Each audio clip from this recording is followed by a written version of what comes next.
जहां अपने सुख में बाधा हुई वहां कोई प्यार दिखाई नहीं देगा। अपने सुख के लिए ही सब जीव प्यार करते हैं, सब क्रियाएं करते हैं, सब विचर रहे हैं केवल अपने सुख के लिए। नावा अरे जायाई कामाय जाया प्रिया भवती, आत्मनस्तु कामाय जाया प्रिया भवती। इसी तरह से जो पुत्र वित्त जो भी सुख है वो अपने सुख के लिए है। हमें सुख मिलता है इसलिए हमें पुत्र प्रिय है, पुत्री प्रिय है, धन प्रिय है, मकान प्रिय है, हमें सुख मिलता है। जिस दिन हमें सुख मिलना बंद हो गया हमारा प्यार कहीं नहीं रह जाएगा। अब ये सुख का तारतम्य देखना है कि वास्तविक क्या इनमें सुख है। देखो यहां कह रहे हैं नावा अरे पति कामाय पति प्रियो भवति। पति प्रिय नहीं है, पति से कामना की पूर्ति होती इसलिए प्रिय है। ऐसे कितने उदाहरण हैं पुत्र के लिए, पत्नी के लिए, माता पिता के लिए, अलग अलग संबंधों में। हमारा शास्त्र कहता है हम केवल सुख से प्यार करते हैं, सुख से, अपने सुख से। अगर हमको दुख का संबंध दिखाई देने लगे तो सब संबंध छोड़ दें। और सुख है नहीं, केवल सुख की छाया में फंसा करके ये माया हमें बांधे हुए है। जिसे तुम सुख समझते हो ये सुख नहीं, सुख की छाया है, समझ पड़ती नहीं, ये गिरधर की माया है। जैसे किसी व्यक्ति की छाया को पकड़ने चलो कभी पकड़ में नहीं आएगा क्योंकि वो व्यक्ति की छाया है। तो ये सुख की छाया सी दिखाई देती है मृत्यु लोक में या ब्रह्मा के द्वारा रचे हुए अन्य लोकों में। सुख तो सुख सिंधु भगवान के नाम रूप लीला धाम में है। इस सुख का तारतम्य वर्णन करते हुए कहते हैं कि सबसे बड़ा सुख जो आनंद सिंधु सुख राशि, सीकर तय त्रैलोक सुपासी। सीकर कहते हैं एक बूंद जैसे ऐसे मारो उसमें जो छोटे कण निकलते हैं उसे सीकर कहते हैं। आनंद समुद्र भगवान के एक बिंदु के, एक सीकर के सुख से पूरा त्रिभुवन सुपास, पूरा त्रिभुवन सुखी हो रहा है। जो सुख का आभास भी मिल रहा है वो सच्चिदानंद भगवान है, इसलिए सुख का आभास मिल रहा है। शास्त्र कहता है यदि आनंद की प्राप्ति करनी तो आनंदो ब्रह्मेति व्यजानात् आनंदाद्धेव खल्विमानि भूतानि जायन्ते आनंदेन जातानि जीवन्ति आनंदम प्रयन्त्यभि संविशन्ति थी। वेद कहता है आनंद से ही हमारी उत्पत्ति हुई है। हम आनंद सिंधु भगवान के अंश हैं, इसलिए सहज सुख राशि, चेतन अमल सहज सुख राशि। आनंद ब्रह्म है, उसी आनंद ब्रह्म से हमारी उत्पत्ति हुई, अर्थात हम उसके अंश हैं। हमारा स्वरूप भी आनंद स्वरूप ही है और आनंद की ही हम खोज कर रहे हैं। आनंद के लिए ही हम कर्म कर रहे हैं, आनंद के लिए ही हमारा जीवन है। पर हम आनंद में प्रविष्ट होना नहीं जाने कि आनंद है कौन सा। हम समझते हैं शरीर में आनंद है, पुरुष शरीर में, स्त्री शरीर में, अमुक धन में, अमुक भोग में, अमुक क्रिया में। आज तक किसी को आनंद नहीं, ग्लानि और पश्चाताप प्राप्त हुआ। आनंदम ब्रह्मणो विद्वान ना विभेति कुतश्चन आनंदो ब्रह्मेति वजानात्। जो परमात्मा है, योगी जन जिसे परमात्मा कहते हैं, ज्ञानी जन जिसे ब्रह्म कहते हैं, भक्त जन जिन्हें भगवान कहते हैं, प्रेमी जन जिन्हें लाडले कहते हैं, वो आनंद स्वरूप है, वो सुख समुद्र हैं। भयग्रस्त प्राणी जब तक इनकी शरण में नहीं आएगा तब तक कुछ भी कर ले वो आनंद को प्राप्त नहीं हो सकता। हमारा सब जगने से लेकर सोने तक और बाल्यावस्था से लेकर के वृद्धावस्था तक और जन्मने से लेकर मरने तक एक ही चेष्टा है कि मुझे आनंद मिल जाए, क्योंकि हम आनंद के अंश है, आनंद की खोज कर रहे हैं। यदि तत् सुकृतम रसो वैशः रसम हृवायम लब्ध्वानंदी भवतु। वो परमात्मा स्वयं रूप तत्व रूप है, पूर्ण रस स्वरूप है, और जो इस रस स्वरूप परमात्मा को जान लेता है वो ब्रह्मानंद में डूब जाता है, वो आनंदमय हो जाता है। हम आनंद की खोज कर रहे हैं भोगों में। वो वेद शास्त्र पुराण ऋषि मुनि क्या कह रहे हैं कि आनंद स्वरूप परमात्मा है, और जो उस परमात्मा रस स्वरूप परमात्मा का अनुभव कर लेता है, जान लेता है, वही आनंद को प्राप्त होता है। देखो आनंद का तारतम्य बतलाते हुए श्रुति कहती है इस मृत्यु लोक में युवावस्था हो, जवान शरीर हो, श्रेष्ठ आचरण हो, वैदिक सिद्धांतों को जानने वाला हो, अपनी इंद्रियों के शासन में कुशल हो, सफल कर्मण्यता हो, शरीर में कोई रोग ना हो, बड़ा सुंदर हो, बलवान हो, खूब सुदृढ़ शरीर हो, धन संपत्ति हो, मनमानी भोगानंद प्राप्त करने के लिए सुंदर हर वस्तु उसके पास हो, सुंदर स्त्री, वैभव, हर सब कुछ इसे कहते हैं एक मानुषानंद, मृत्यु लोक का, सुनते जाना, इसे कहते हैं मानुषानंद। और जब कोई उत्तम कर्म करता है, शुभ कर्म करता है, तो उत्तम कर्म करके वो गंधर्व योनि को प्राप्त होता है, उसको मनुष्य गंधर्व कहते हैं। इस मनुष्य गंधर्व को मानुषानंद से 100 गुना बढ़कर आनंद प्राप्त होता है। मानुषानंद समझा? वैदिक सिद्धांत को जानने वाला, युवावस्था, सुंदर शरीर, रोग रहित और अपार धन संपत्ति, सुंदरियां, सब सुख मृत्यु लोक का, कोई सुख ऐसा नहीं कि इसके पास ना हो, उसे कहते हैं मानुषानंद। उस मानुषानंद से उत्तम कर्म करके जो गंधर्व योनि को प्राप्त हुआ, उसे मनुष्य गंधर्व कहते हैं। उस मानुष गंधर्व को मानुषानंद से 100 गुना बढ़कर सुख मिलता है, मानुष गंधर्व को। और उस मनुष्य गंधर्व के आनंद से 100 गुना बढ़कर के देव गंधर्व, जो देवता गंधर्व रूप में ये साधन करके गंधर्व बना, 100 गुना मानुषानंद से बढ़कर। और उस मनुष्य गंधर्व से देव गंधर्व को 100 गुना बढ़कर के, ये देव जाति स्वयं प्रकट हुई गंधर्व योनि में, इस आनंद का 100 गुना आनंद बढ़ करके पितृलोक में जो वास करते हैं, पितरों को, उनसे 100 गुना आनंद जो स्मृति शास्त्रोक्त कर्मों का आचरण करके, यज्ञ आदि करके उसके फलस्वरूप देवता बने, उन्हें अजानज देवता कहते हैं। पितरों से 100 गुना आनंद बढ़ करके अजानज देवता को प्राप्त होता है, और अजानज देवता से बढ़कर 100 गुना देवताओं को आनंद प्राप्त होता है, जो देव योनि में सीधे प्रकट हुए हैं। इनका 100 गुना आनंद बढ़ करके वसु को प्राप्त होता है। देवताओं से भी 100 गुना बढ़कर आनंद वसु को, वसु से भी 100 गुना आदित्यों को, नित्य देवता, इनसे आदित्यों से 100 गुना बढ़कर के आनंद इंद्र का। देखो कितना तारतम्य है आनंद का। और इंद्र के आनंद से 100 गुना आनंद बढ़कर के बृहस्पति जी का, बृहस्पति जी के आनंद से 100 गुना आनंद बढ़कर के प्रजापतियों का, दक्ष प्रजापति आदि, ऐसे प्रजापतियों के 100 गुना आनंद बढ़कर के परमेष्ठी पद, ब्रह्मा के पद में। और जिनको ब्रह्मलोक तक कहीं आसक्ति नहीं है, ऐसे जो ब्रह्मनिष्ठ श्रोत्री महापुरुष हैं, उनके उस अखंडानंद का तो वर्णन ही नहीं किया जा सकता, जिसे मोक्ष सुख कहते हैं। इस प्रकार सर्वोपरि हुआ ब्रह्मानंद, जो ब्रह्म सुख परमेष्ठी पद है, उससे भी कई गुना बढ़कर के ब्रह्मानंद है, सर्वोपरि आया ब्रह्मानंद। अब कह रहे हैं, ध्यान से सुनना, ब्रह्मानंदो भवेद देशो चेत परार्ध गुणी कृतः नैति भक्त सुखाम बोधई परमाणु तुलामपि।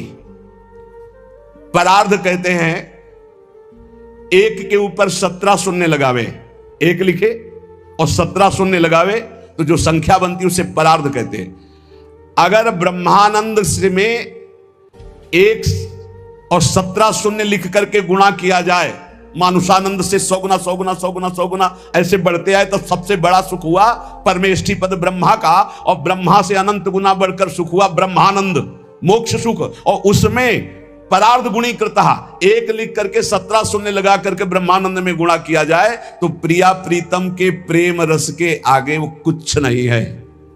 कह रहे हैं परमाणु तुला में, परमाणु बहुत छोटी वस्तु थी, प्रिया प्रीतम के प्रेम भक्ति के आगे जो सुख मिलता है, उस सुख के आगे ब्रह्मानंद में 1 लिखकर 17 शून्य लगाकर परार्ध का गुणा किया जाए तो जो संख्या आएगी वो प्रेम रस के आगे कुछ नहीं, परमाणु के समान भी नहीं। इतना अपार सुख प्रिया प्रीतम के प्रेम में है। हम प्रिया प्रीतम के प्रेम के उपासक मानुषानंद में ही फेल हो रहे हैं।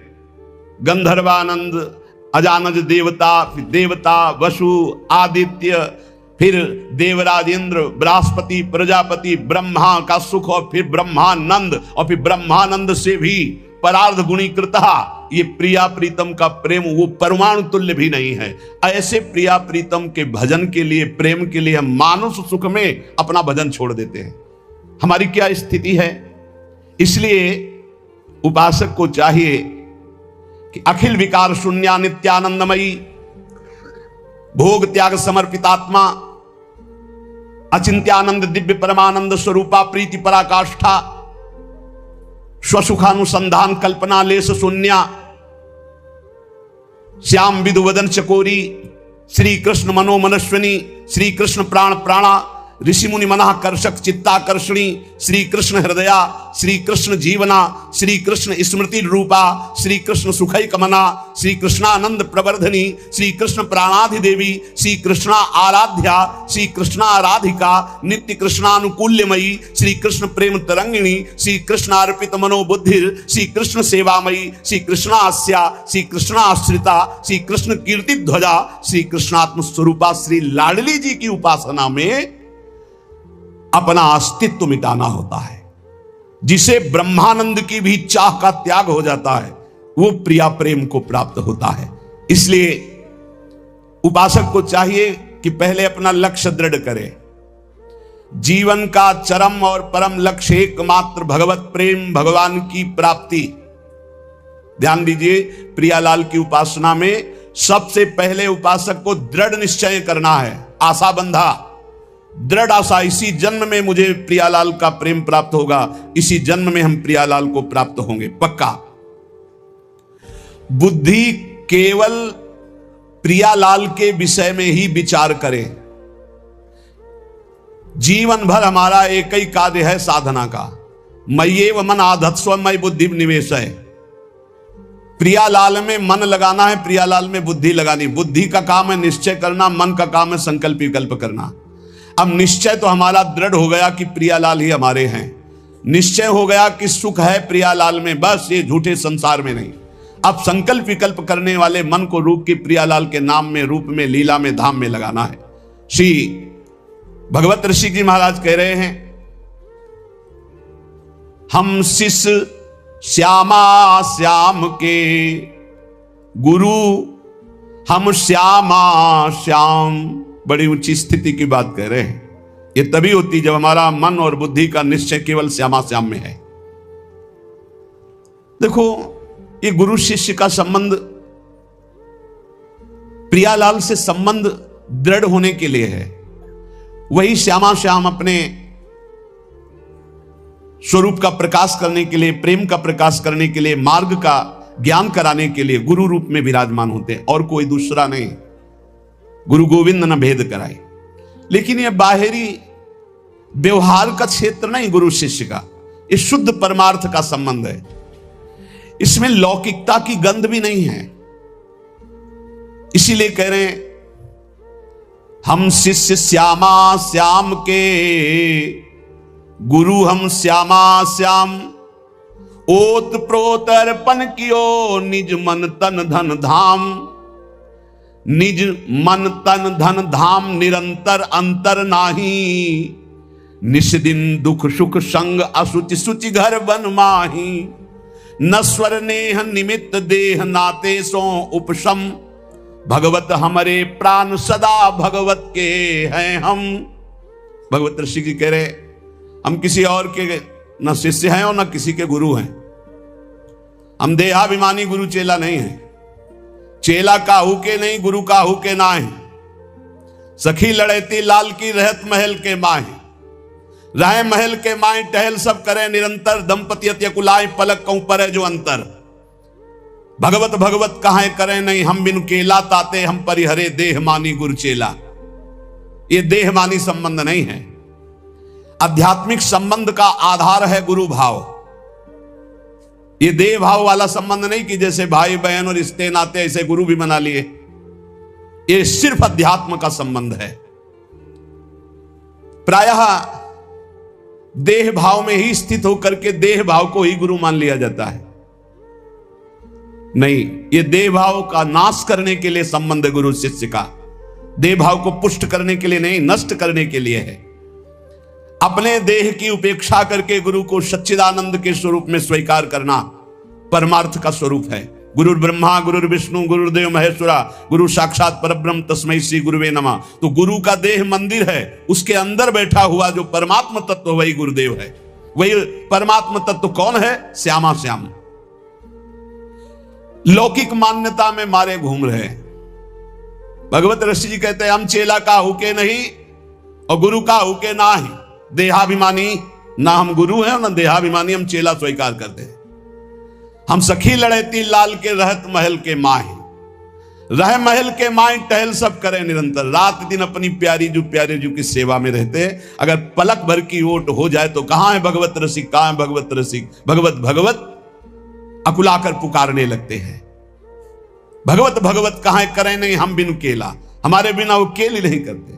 ताते हम परिहरे देह मानी गुरु चेला। आज जो है संसार में यही फैल रहा है, जैसे और संबंध ऐसे गुरु संबंध बना लिए। गुरु संबंध केवल अध्यात्म के लिए, भगवत प्राप्ति के लिए, ऐसा नहीं। अंधे का हाथ पकड़कर चलने वाला अंधा दोनों कुएं में गिरते, दोनों मार्ग भटक जाते हैं। हमारा गुरु संबंध केवल अध्यात्म के लिए, अध्यात्म भगवत प्राप्ति श्यामा श्याम के लिए। और वहीं देह भाव का विस्मरण करने का सौभाग्य मिलता है गुरु चरणों में। जब उनकी आज्ञा में हम रहते हैं तो हमारा अहम नष्ट हो जाता है। पर किनकी आज्ञा में? जो देह मानी नहीं, जो स्वरूप बोध प्राप्त है, जो शब्द ब्रह्म पार ब्रह्म के अनुभूत महापुरुष हैं, जो प्रियालाल के अनुरागी जन हैं, वो प्रियालाल और उनमें किंचन मात्र भेद नहीं है। इसीलिए हम शिष्य श्यामा श्याम के और गुरु हम श्यामा श्याम। कितनी ऊंची स्थिति। भगवत रसिक जी कह रहे हैं हम शिष्य हैं श्यामा कुंज बिहारी के और हम गुरु भी हैं श्यामा श्याम के। ये श्यामा श्याम के गुरु हैं। इसको अगर हम व्यवहार धरा में देखते हैं तो जब चिद चिद लक्षणम सर्वम राधा कृष्णमयम जगत, तो अगर कोई सामने शिष्य भाव से बैठा है तो प्रभु ही तो है और कोई दूसरा थोड़ी है। यहां प्रभु है तो सामने भी प्रभु है। व्यवहार देश और नवनिवृत्त निकुंज देश में सखी जो आज्ञा करती है वही प्रिया प्रीतम। कैसी आज्ञा? सखियन के उर ऐसी आई, उनके हृदय में आई कि चलो ब्याह विनोद रचे सुख, तो ब्याह के लिए तैयार हो गई हो।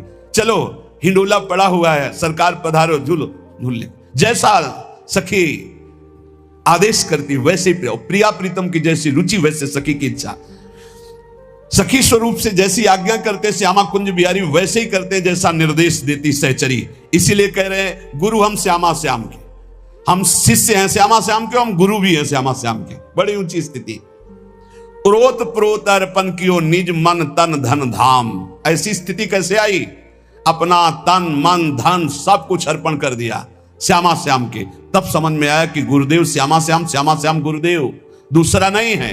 गुरुदेव ही श्यामा श्याम है, श्यामा श्याम ही गुरुदेव हैं। और श्यामा श्याम की जब इस प्रकार समर्पण वृत्ति आई तो भावे मोहि जोई सोई सोई करें प्यारे। ये है हम गुरु श्यामा श्याम के।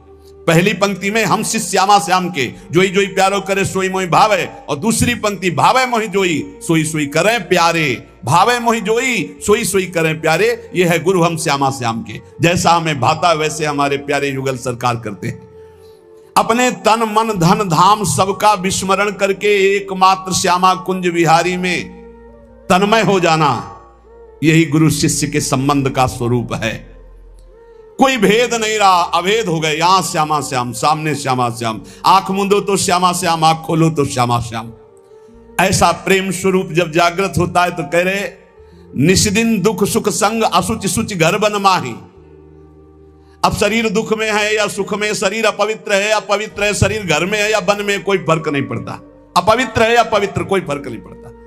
ये सब प्रारंभिक बातें हैं, पवित्रता अपवित्रता।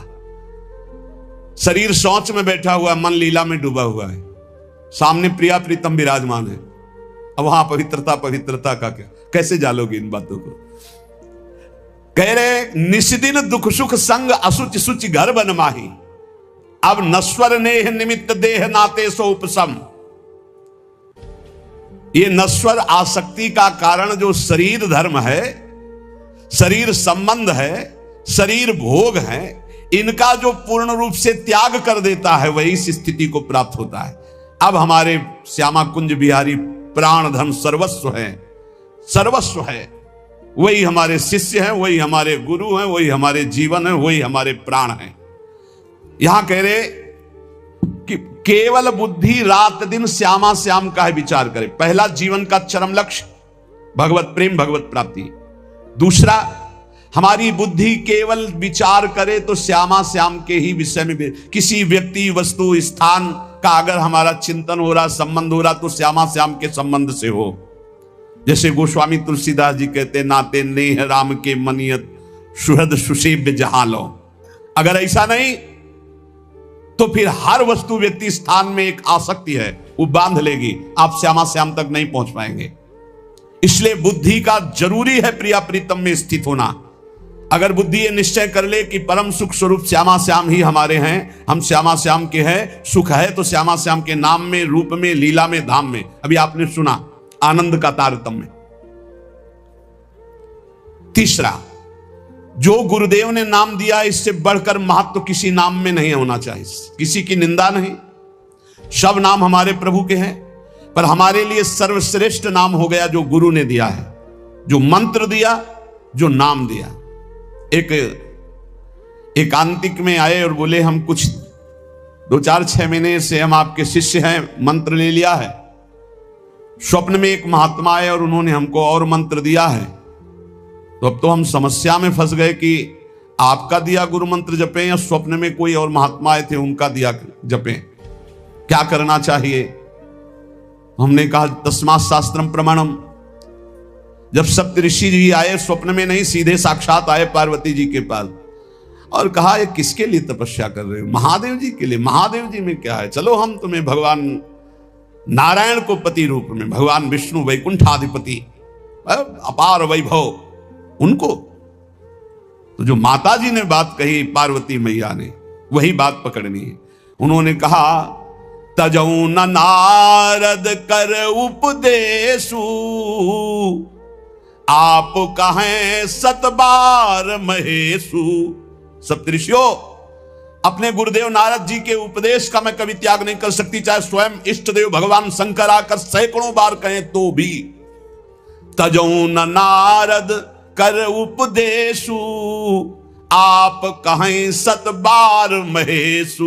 कोटि जन्म लगी रगर हमारी, बरों संभुनता रहूं कुंवारी। करोड़ जन्म लूंगी, हर बार अपने गुरुदेव के दिए हुए मंत्र का अनुष्ठान करूंगी और देवाधिदेव महादेव को पति रूप में वरण करूंगी, अन्यथा कुंवारी रहूंगी। बहुत सी कन्याएं और बहुत से वर हैं, आपको ब्याह कराने का शौक है तो आप जाइए, लेकिन मैं पर्वत से प्रकट हुई हूं, हिमालय से, मैं अडिग हूं अपने गुरुदेव के वचन में। तो यहां कह रहे उपासक को चाहिए कि अपने गुरुदेव के दिए हुए नाम मंत्र में ही निष्ठा रखे।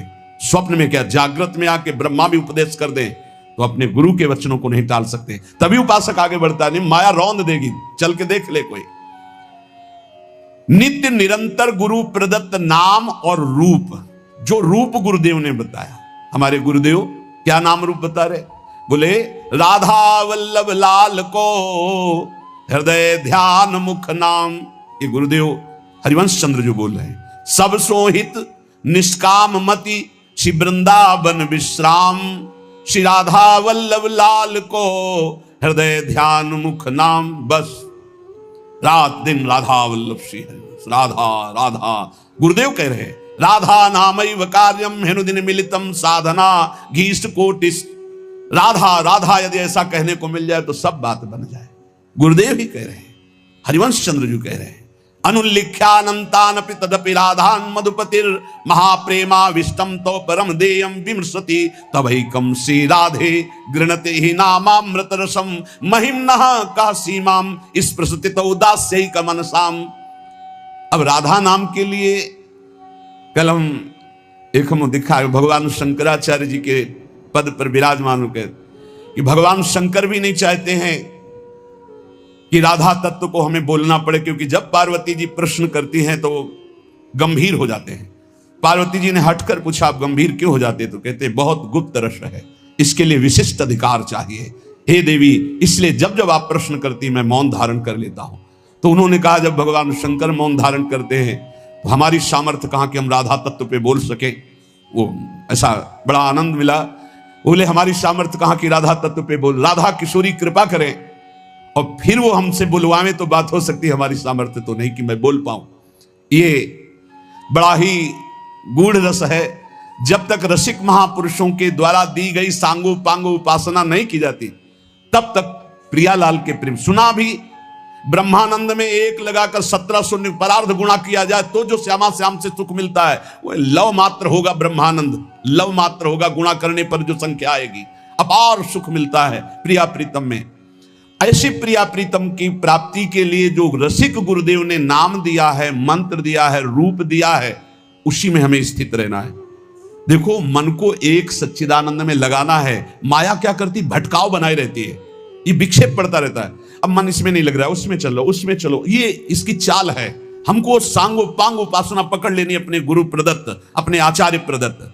चौथा, समस्त इंद्रियां भोग विलास के लिए लालायित रहती हैं, सबकी। अब इनको भोग देना भी है, बिना भोग के, बिना विषय के जीवित नहीं रह सकते। शरीर चलाना है, सेवा धर्म पूर्ति करनी है, पानी पीना भी विषय है, अन्न पाना भी विषय है, देखना भी विषय है, सुनना भी विषय है, सब विषय के अंतर्गत आता है। तो यहां अपनी इंद्रियों से जो विषय ग्रहण करना है वो भागवतिक करना है।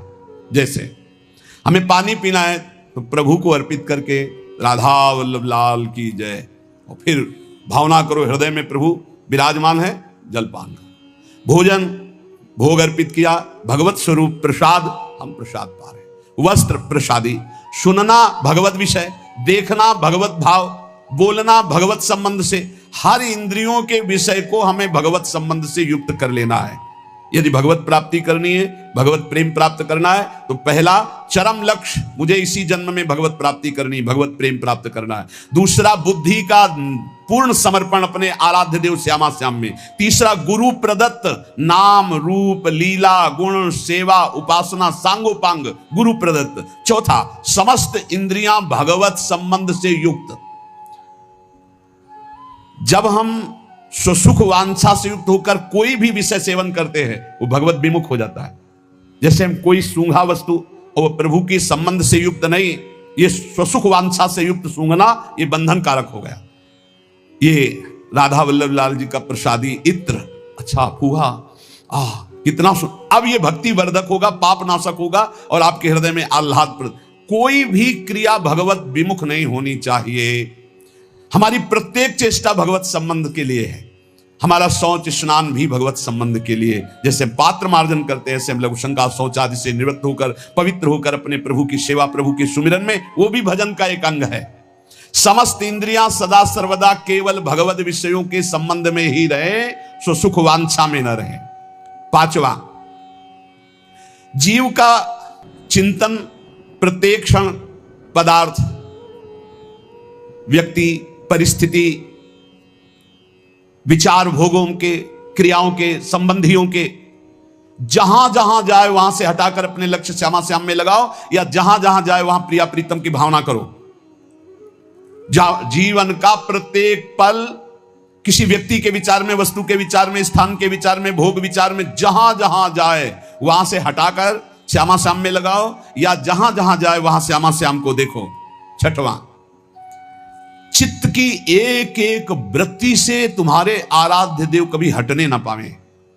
बड़ी उत्तम स्थिति होती है उस उपासक की, एक एक वृत्ति भगवदाकार करनी है।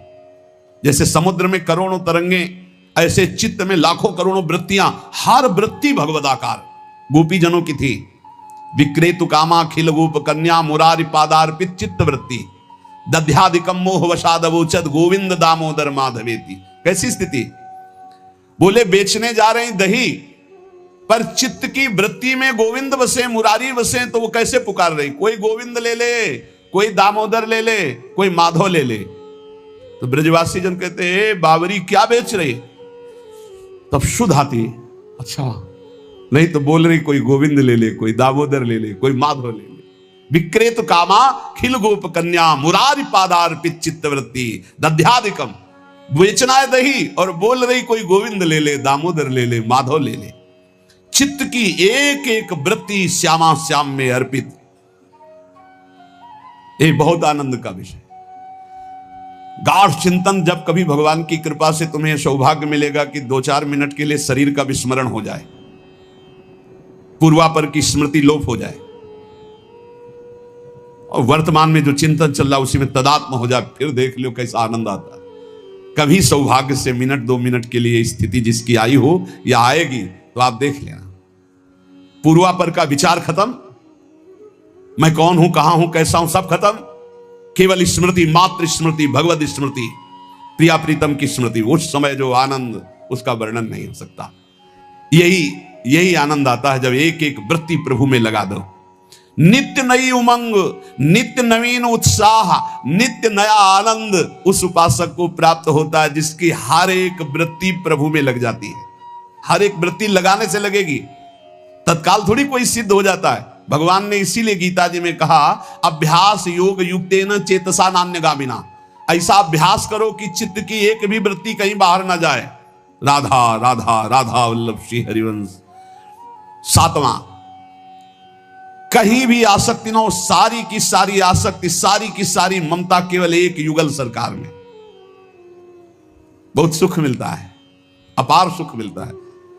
जिससे प्यार होता है, अपनापन होता है, उसकी बात सुनने में सुख मिलता है। अरे वो दिशा अच्छी लगती है, वो दिशा अच्छी लगती है। जिधर अपना प्यारा बसता है ना, वो दिशा अच्छी लगती है। उधर से आई हुई वायु ऐसा लगता है प्यारे का आलिंगन हो रहा है। अभी वो प्रेम जागृत नहीं हुआ, इसलिए उस एरिया को कोई आ जाए, अच्छा आप उधर से आए, जहां अपना प्यारा बसता है उस क्षेत्र का कोई आ जाए तो ऐसा लगता है प्यारा मिल गया।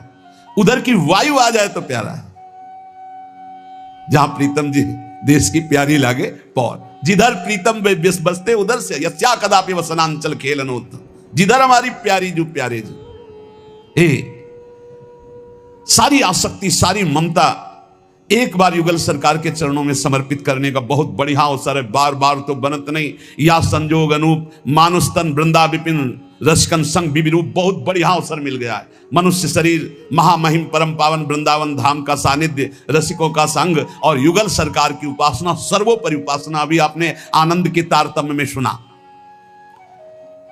सारी की सारी आसक्ति, सारी की सारी ममता केवल युगल सर। जब ममता हो जाती है तो श्यामा श्याम, ऐसे कोई बोले ना राधा राधा, तो एकदम हृदय में क्या दे दूं इसे, क्या कर दूं, बार बार एक ऋण सा हृदय में जागृत। इसने राधा नाम सुना दिया, इसने प्यारी जू का नाम सुना दिया, क्या इसको दे दूं, ऐसा हृदय लगता है।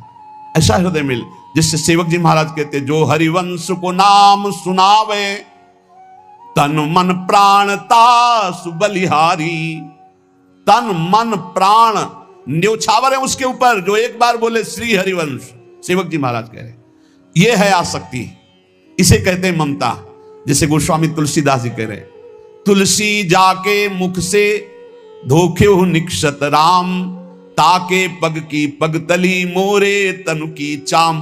धोखे से भी निकल जाए राम, बोले वो इतना पावन हो गया कि उसके चरणों के तलवे और मेरे पूरा शरीर। गोस्वामी तुलसीदास जी कह रहे। ये जब रास्ते में नौजवान राधा राधा, एक भाई तो ऐसे कहते श्री राधा, एकदम हृदय उफान आता, क्या दे दूं, क्या करूं इनको, कैसे। नाम में अपार सुख तब अनुभव आएगा जब आसक्ति हो जाएगी। अभी आसक्ति अन्यत्र है, नाम में आसक्ति तो है नहीं। तो एक उपासक कि मुझे नाम जपने में श्रद्धा नहीं हो रही, बिल्कुल ना हो, आप चिंता मत करो। भाव शब्द समझिए, कुभाव अनख आलसहु, नाम जपत मंगल दिशि दसहु। भाव से जपो, कुभाव से जपो, मन लगे या ना लगे तुम्हें फल मिलेगा, पक्का मिलेगा, मंगल दसों दिशाओं में होगा। विश्वास करके जपो तो, और एक दिन जब स्वाद लग जाएगा तब आप भी ऐसे ही बोलोगे जैसे बड़े बड़े संत महापुरुष बोलते हैं, नाम जीवन, नाम सर्वस्व, नाम ही हमारा प्राण धन। सारी आसक्ति, यही हमारी साधना है कि हमारी कहीं आसक्ति ना हो जाए, हमारी कहीं ममता बंटवारा में ना आ जाए, कोई हमारी ममता को बांट न ले। केवल प्रियाजू में ममता, केवल जुगल चरणारविंद में ममता। मन में भगवत स्मरण, तन से समाज सेवा, भगवत सेवा, परिवार सेवा, प्रियालाल की भावना से लालसा भगवत प्राप्ति की, भगवत प्रेम की।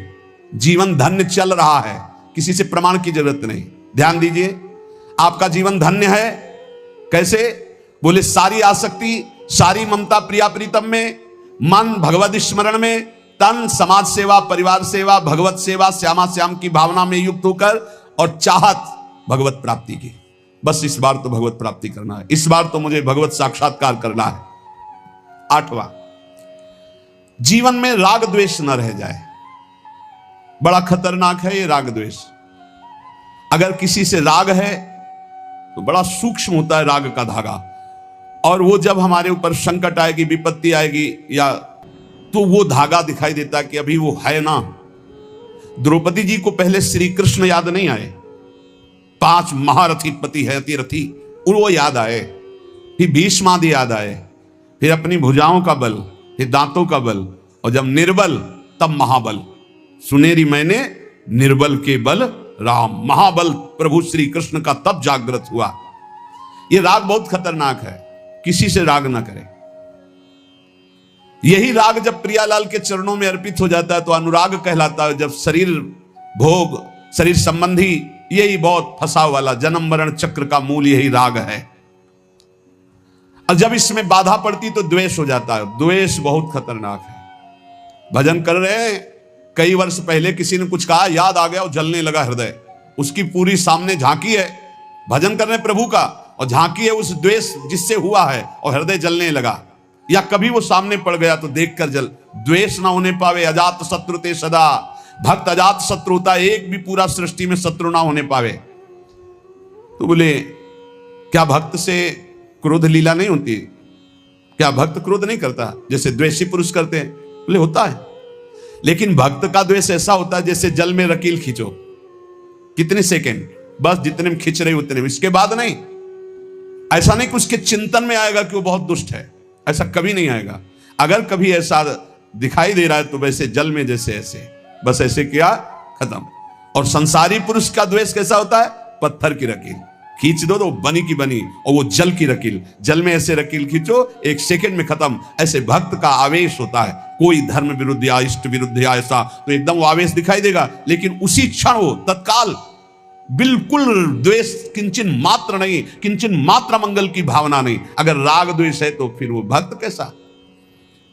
जीवन में राग द्वेष न रहने पावे, किसी से राग नहीं, किसी से द्वेष नहीं, और किसी भी भोग के प्रति ऐसी प्रचंड ममता कामना ना हो कि प्रियालाल का विस्मरण हो जाए। प्रियालाल का स्मरण करते हुए धर्मयुक्त भोग को जीवन यापन के लिए स्वीकार किया गया है। प्रियालाल का स्मरण चल रहा है और शास्त्र सम्मत धर्मयुक्त भोग है जीवन यापन के लिए, लेकिन शास्त्र विरुद्ध प्रियालाल का विस्मरण करा दे ऐसा भोग भक्तजन स्वीकार नहीं करते, और जो स्वीकार करते हैं वो भक्त नहीं होते। राग द्वेष भक्त के जीवन में नहीं होता, और ऐसी भोग कामना नहीं होती जो भगवत विस्मरण करा दे या शास्त्र विरुद्ध हो। अगर शास्त्र विरुद्ध और भगवत विस्मरण कराने वाली भोग वासना, वो फिर अभी भक्ति रंग नहीं लाई। तीसरा, भजन करते हुए इसी 8वें पंक्ति में 3 बातें। पहला राग द्वेष, दूसरा भोग ममता कामना का जो विषय है वो इष्ट चिंतन और धर्मशास्त्र सम्मत।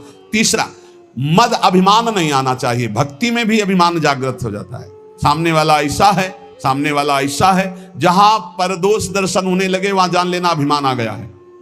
बिना गुणाभिमान हुए दूसरे में दोष दर्शन नहीं हो सकता। अभिमान की पहचान दूसरों में दोष दर्शन, अपने में गुण का भाव, गुण का आरोप, अपने में गुण का अभिमान, दूसरे में दोष दर्शन, ये पतन का लक्षण है, सिर्फ पतन का लक्षण। ऐसा हो जाए तो प्रभु के सामने चिल्ला के रो, बचा लो प्रभु बचाओ, अभिमान आ गया। भगवान को अभिमान बिल्कुल पसंद नहीं है। दैन्यता से भगवान प्यार करते हैं और अभिमान से भगवान रोष करते हैं। सुनहु राम कर सहज स्वभाव, जन अभिमान न राखें काऊ। अभिमान आ गया तो कोई होगी बहुत बड़ी विचित्र भयावनी लीला, इसलिए बचो। जहां अभिमान आवे तो रो प्रभु से, प्रभु दूर कर दो। भयावनी लीला करते हैं फिर वो जब अभिमान आ जाता है। देखो कैसी देवर्षि नारद जी के साथ की, कैसे गरुड़ जी परेशान हो गए। भक्त के हृदय में कभी अभिमान नहीं आना चाहिए। अभिमान की पहचान दूसरों में दोष दर्शन, अपने में गुण का आरोप। इसी 8वें सूत्र में चौथा, चाहे जो कुछ नष्ट हो जाए कभी शोक विषाद नहीं करना, रोना नहीं। भक्त है, परिवार का कोई पधार गया है तो कीर्तन कर रहा है, वो रोएगा नहीं। ये रोना केवल मोह ममता का क्षेत्र है और नहीं रोना चाहिए। जब अब गीता जी का पीछे व्याख्या चल रही थी तो जो रोज सुनते हैं उनको याद होगा, रोने वाले के आंसू और नाक लार सब उस जीवात्मा को पीना पड़ता है जो पधार गया है। कभी नहीं रोना चाहिए। उस समय नाम कीर्तन करना चाहिए, भगवत यश गुणगान करना चाहिए, उस जीवात्मा के मंगल के लिए भगवान का नाम जप करके देना चाहिए, रोना नहीं। कुछ भी नष्ट हो जाए, कोई भी मर जाए, शोक विषाद नहीं करना, रोना नहीं। ये भक्ति के मार्ग का विषय। मंजीरा उठाओ, सब मिलके कीर्तन करो और भगवान का यश गान करते हुए उनकी अंतिम यात्रा। भक्तों की तो मृत्यु भी महोत्सव होती है।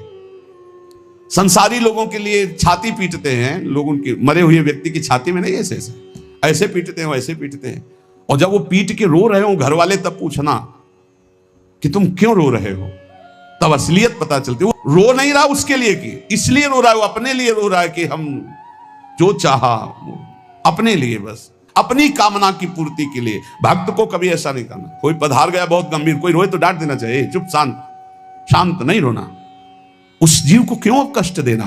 अब तो नाम कीर्तन, मान लो 50 लोग आए, 50 लोग नाम कीर्तन करो और फिर उसको भगवान के मार्ग में अग्रसर हो आगे। जहां जीवात्मा जाए उसका अच्छी जगह जन्म हो, उत्तम कुलवान भक्तवानों के घर में जन्म हो, भगवत प्राप्ति हो जाए उसको। ऐसे नाम कीर्तन करके उसको प्रदान करो, तब तो बढ़िया बन जाएगा।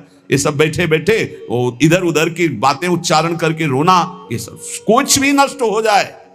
भक्त के आंसू सिर्फ भगवान के लिए गिरते, ध्यान रखना।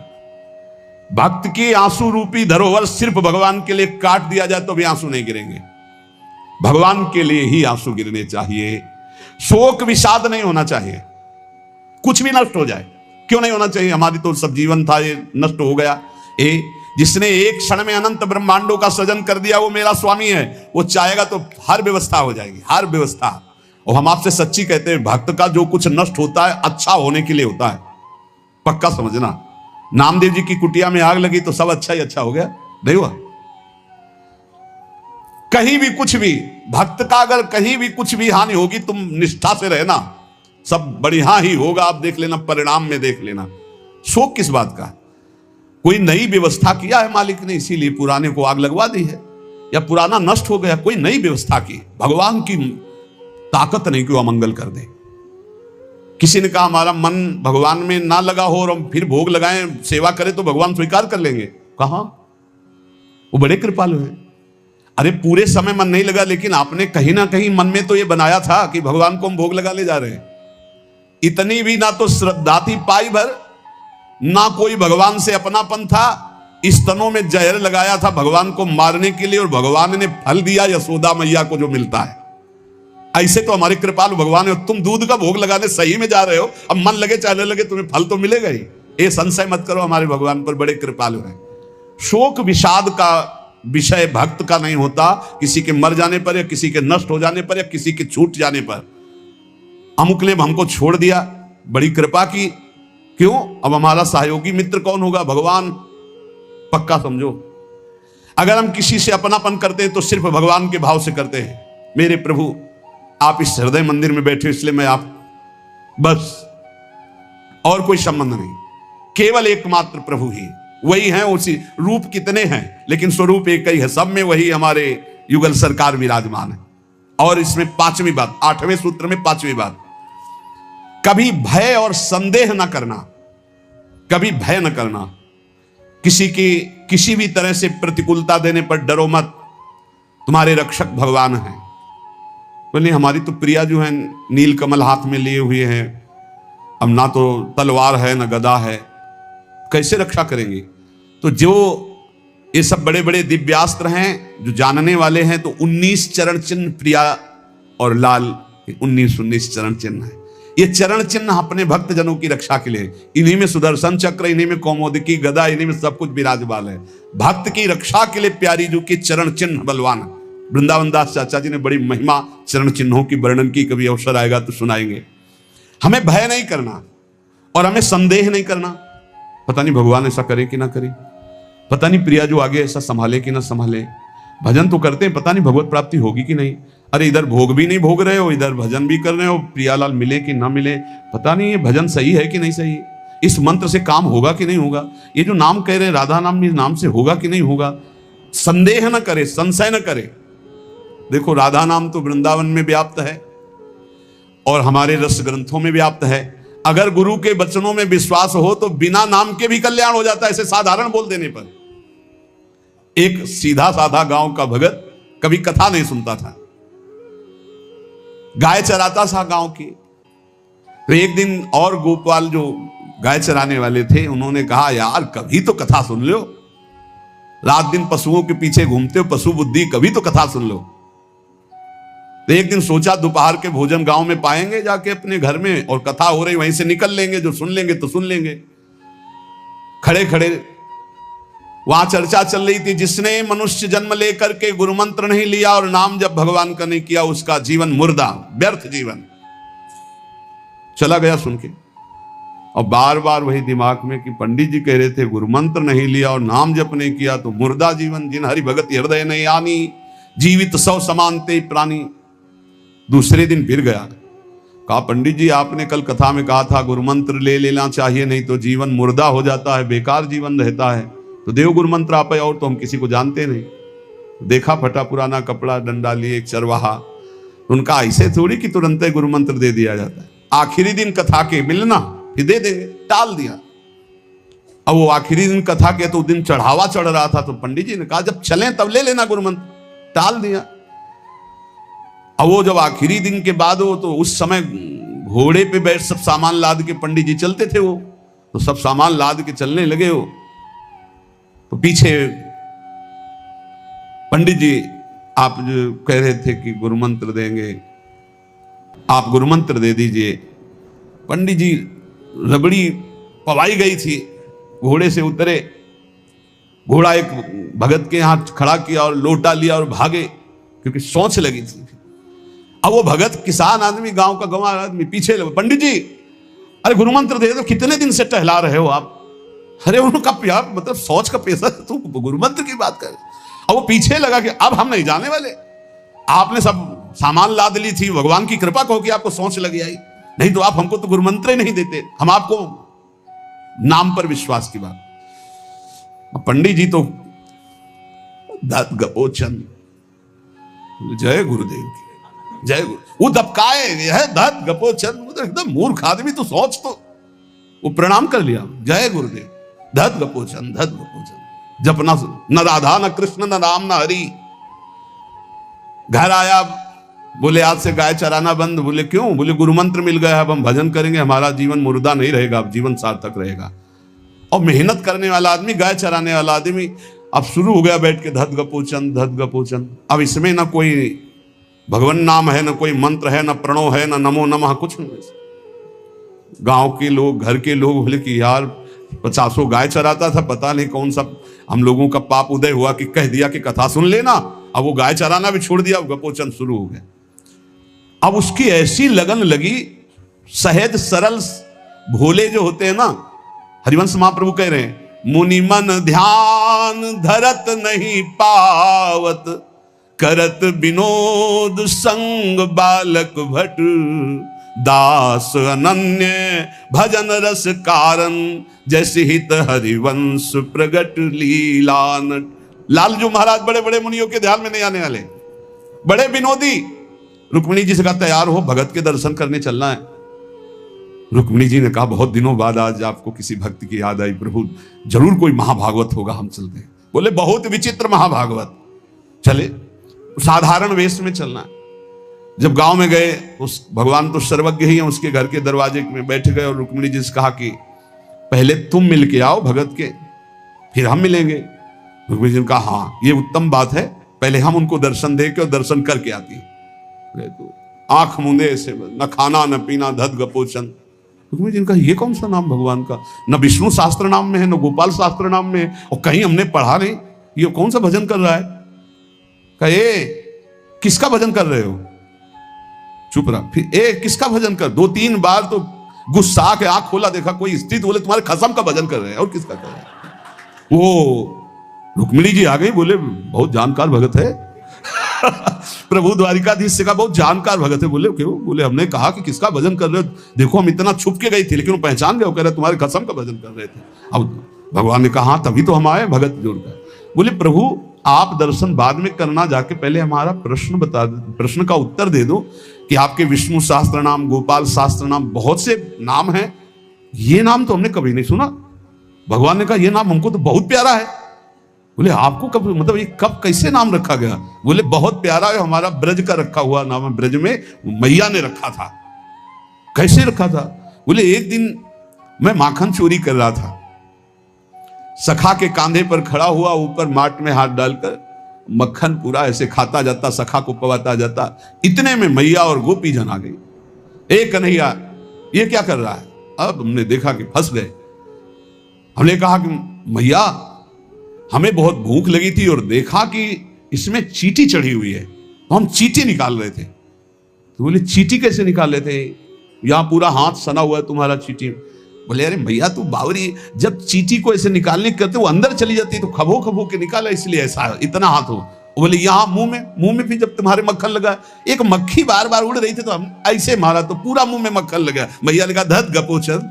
बोले ये उस समय का नाम रखा हुआ है, मेरा बाल गोविंद में जब मैया ने रखा था मक्खन चोरी के समय उस। अब आप विचार करके देखो, भगवान का साक्षात्कार गुरु वचनों पर विश्वास होने पर साधारण शब्द बोला तो भगवान तो सर्वलोक महेश्वर सर्वज्ञ, उनके सब जैसे हर अक्षर में आ विराजमान है। का, खा, गा, घा, आ, ऐसे ही सब अक्षरों में ब्रह्म विराजमान है। फिर राधा नाम तो स्वयं हरि जपते हैं और राधा नाम तो परम प्रेममय है, वो बड़ा गुही है। विश्वास करके जब वो धदगपोचंद जपा तो रुक्मिणी द्वारिकाधीश भगवान दर्शन देने आ गए, और तुम विश्वास करके राधा राधा जपोगे तुम्हें नहीं प्राप्त हो जाएगा? अरे यही राधा स्वयं भगवान हरि जपते हैं। इसलिए संदेह शब्द नहीं होना चाहिए उपासना में। जो गुरु ने उपासना दी उसमें संदेह नहीं होना चाहिए।